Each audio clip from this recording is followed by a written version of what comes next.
When I first started reselling, I made some mistakes that slowed me down, and I really wish that I had known some of these things earlier and how to do them differently. So, in this video, I'm going to share some of those things with you all, and hopefully, it'll help you not to make some of the same mistakes that I did, or at least figure out ways to, if you did make the same mistakes, how to correct them. If you're new here, my name is Malika, and I am a newish part-time reseller. I have been reselling for a little over 4 months now, and it's been going really well overall. I'm super excited about it. I love reselling, and I love talking about reselling.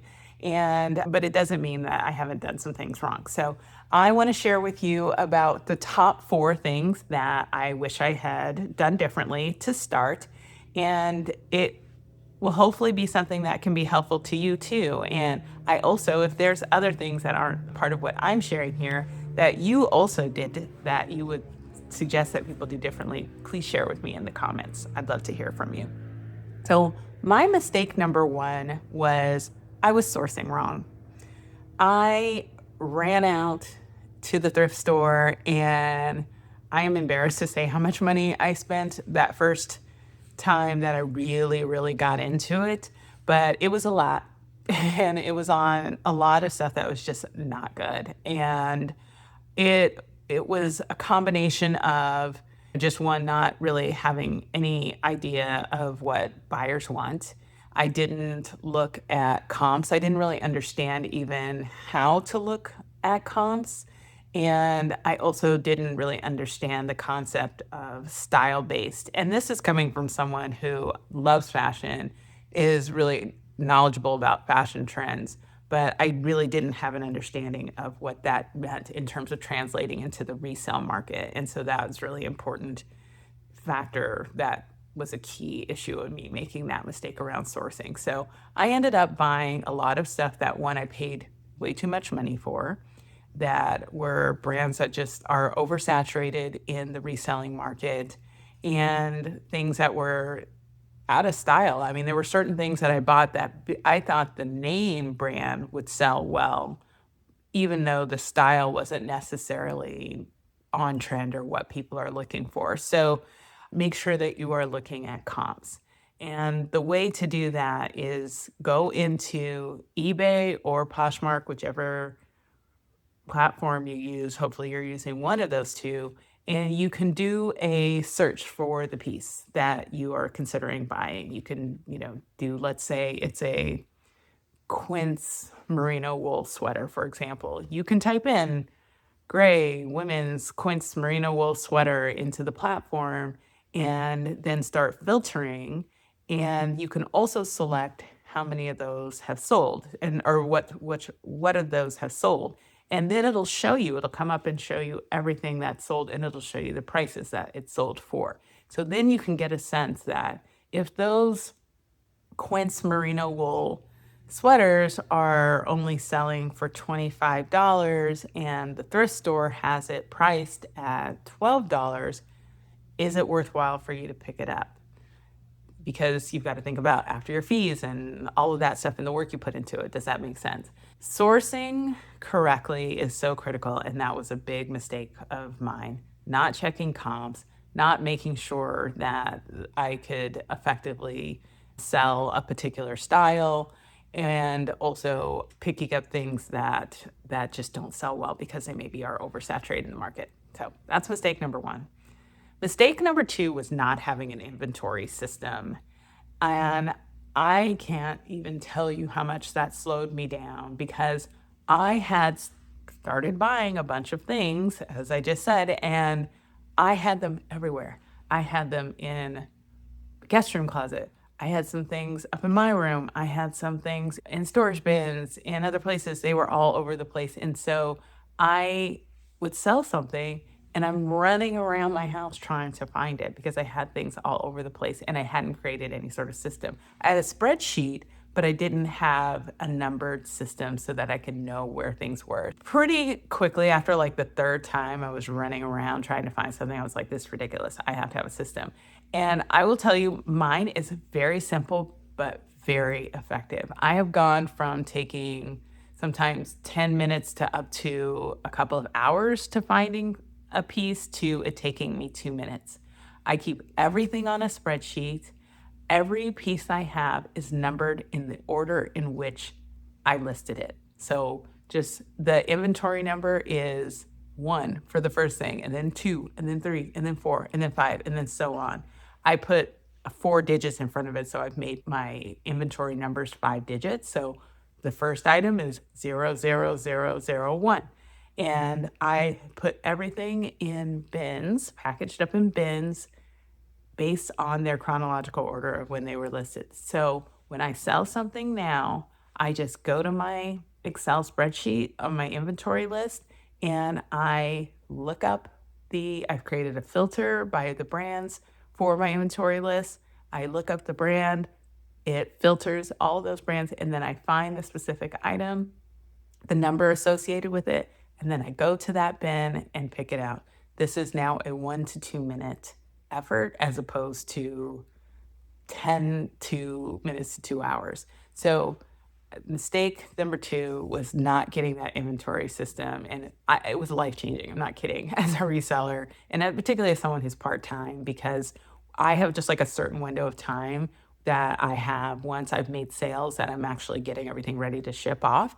So this was a huge time saver. And again, like, it doesn't need to be complicated. I just counted the numbers, and then as things sell and then I can collapse them into what more bins, and I just move them over to the next bin.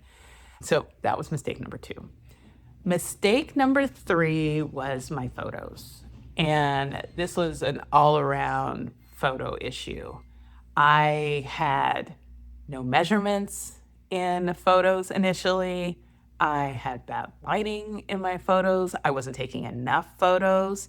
And so making sure that you have a photo representation, a full photo representation of your pieces, is going to save you a lot of energy in terms of answering questions that people have. And it's also going to help your pieces sell. I can't tell you how many times I have had somebody reach out to me asking me for measurements, like inseam length on pants or pit to pit on a top or a sweater. And it would have saved me so much time to just have that information already in the listing. Because the other thing about that is that people will message you and ask for those things, and then they don't end up buying the piece. So you've now gone through the effort of having to find what that piece was, where that piece is, pull it back out, measure it, send it off to the person who asked for it, and then crickets. So if you just have everything in the pictures to begin with, then you avoid that. And I would also recommend with measurements, putting that in the description as too, because some people are more inclined to actually read information and some people are more inclined to photos of information. So if you have it in both places, then you're golden. And thinking about your pictures in terms of matching them to the description is also going to be really helpful, because again, some people like to read things and some people's brains work in a way that they want to see the visuals of things. And like Poshmark, for example, gives you 16 photos. You can have a max of 16. Use the full 16. Get all the photos out there that you can, to get them in different angles, get a close-ups of different aspects of the piece. Use the video feature. You can add videos, and like if the photo's really not capturing it, I find that adding that little 10-second video can be helpful. I really regret a lot of the not so great pictures that I took early on, because now I'm having to go back and fix them. I would also say to make sure that you put your camera in square mode when you are taking photos, because Poshmark, when you add them to their platform, they are in a square. So if you are just in the regular setting on your phone, you're going to have to make adjustments if you don't have if you're going into Poshmark. So just switch your phone mode when you're taking photos for your listings to square mode, and it will just save you a lot of trouble. I still am going back to pictures that are cut off because I didn't know to put my phone in square mode, or I would forget. So that was number 3. not taken some great pictures. I should say the other thing was lighting around the pictures. Try to have some good lighting. Try to make sure, if you can, have a place where you can take pictures where you're getting really good natural light. And if you can't do that, then you can find studio lights like on Amazon that are really not that expensive. Either way, having good lighting, you're trying to sell it, right? So you want to make sure it's looking its best and its best feature. So that was mistake number 3 for me. Mistake number 4 was what I would call panic pricing. And that was me lowering prices on pieces too fast because I was thinking that they were sitting too long. The reality of when you first start reselling is that you are an unknown entity. These platforms don't know if you're going to be consistent about reselling. And so they're not really pushing out your inventory in the same way that they're going to push out inventory for someone who is longer term. So you're competing against someone else or lots of someone else's who have a history and have the algorithm working in their favor. It could take 2 to 4 weeks before you even make your first sale as a reseller. And I didn't really understand that. It does take the algorithm a little while to know about you, and being consistent is a big part of helping you get there. But it takes some time. And when you are new, 20 days feels like a long time. And so that's where, for me, I went into a little bit of panic mode because I was like, oh no, I posted this 3 weeks ago and I know this is something that's desirable. Why is it not selling? And so then I started just like, oh, okay, lower the price, because the platform also, particularly Poshmark, but the other platforms too, they are encouraging you to lower the prices to try and get you to make the sale. And they've got their reasons for doing that. And sometimes it makes sense. Maybe you've overpriced something, but if you price something a certain way, I'm sure you had a reason for it. So try not to panic like I did and hold the line where your prices are, because at the end of the day, you just need one buyer, right? You need one person who's going to be interested in that piece. 20 days may feel like a long time, 30 days may feel like a long time, 60 days may feel like a long time. That's really, though, it's not necessarily a long time in the grand scheme of things. So hold your pricing, at least give it a good 2 or 3 weeks of being out there before you change the pricing. You're also going to get a lot of lowball offers. I think every reseller I've watched talks about all their lowball offers, and I definitely get a lot of lowball offers. And there can be, particularly if you're not feeling like you're getting sales, there can be a sort of weakness there to just go ahead and take it. And I had fallen victim to that. But overall, I'm like, no, I know how much this is worth. I am trying to make a profit here, and I'm offering you a fair price for this piece. So I'm just gonna either decline it or I'm gonna ignore it. Try not to take offense because people are trying to get a deal. I'm having to remind myself of that because at first I'm like, wait a minute, that's so rude. Why would you offer me? That is so insulting. Why would you offer me $14 for this designer piece?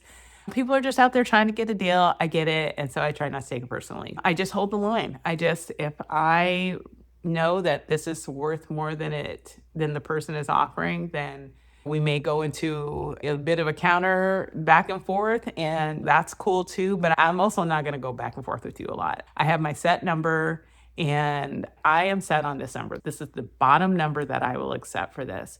And if somebody counters when I've made them like an offer on a piece, because I have auto offers set up through Posture VA, if they counter and then I give them back a number, that number that I'm giving them back, if their counter isn't something I'm willing to take, that's my final offer. I'm not going to go back and forth with you. So I've made you an offer, you've countered it. I'm going to come back with one number. And if you come back with me again, I'm going to just go back to that same number I countered. We're not going back and forth. And so that's it, you know? So don't panic price. Don't panic accept. Know the value and the worth of your pieces and stick to them. So that's it for me. That's my number 4 mistake that I made early on. And hopefully this is helpful to some of you. Again, share in the comments if you have some other mistakes that you made along the way that you have fixed and would like to share with me or like to share with other people. I'd love to hear from you on that. And if you like this video, please give me a thumbs up or a like. And I try and do 2 videos a week. I do a weekly sourced and sold on Tuesdays and then some other topic at least once a week later in the week. So I would love to have you along for the ride. So please subscribe. And until next time, take care.